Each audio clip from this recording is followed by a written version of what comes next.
Hi, my name is Claire Asbury Lennox, and my husband Sean and I are members here at Glen. In my childhood years at Glen, it was easy to understand what service meant.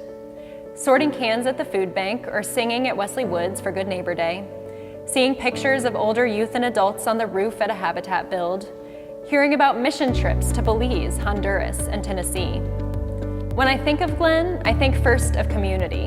And when I think about what defines community, particularly through the hands and feet of Jesus, I think of serving.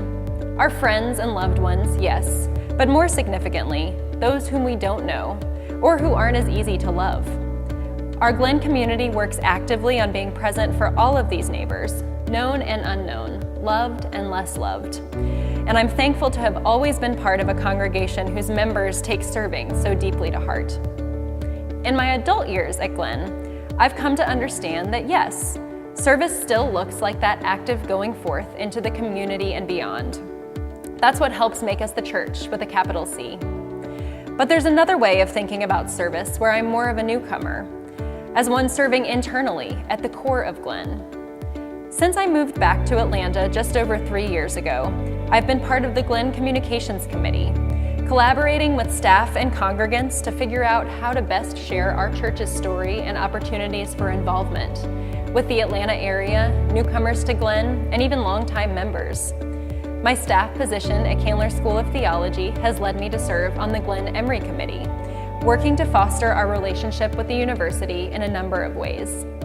I'm also in the middle of a stint on church council, serving as the Glen Emory representative. This type of service can sometimes feel less like serving. Oftentimes it involves sitting in meetings and discussing agenda items rather than going out into the world. But I've realized that serving the congregation internally is key to our enduring strength as a church and directly connects to what we are able to accomplish and how we are able to serve outside these walls. And in case you're wondering, serving internally doesn't always mean sitting around at meetings. I've been a friend in faith to our 7th graders, helped unload pumpkins, chaperoned youth bite night, read scripture during worship, and here I am in front of you. As a lifelong member of Glen, serving right here at 1660 North Decatur Road provides me with a way of giving back to the community that made me who I am today, the community that has embraced my husband, the community that I look forward to sharing with our someday kids. All of Glen's outward service in the world depends first and foremost on its members' commitment to inwardly serving this church. It's what we affirm in the liturgy when we join, whether we're 13 or 73, that we will uphold this congregation by our prayers, our presence, our gifts, and our service. That's why we serve. That's why we give. That's how we show that we treasure Glen Church.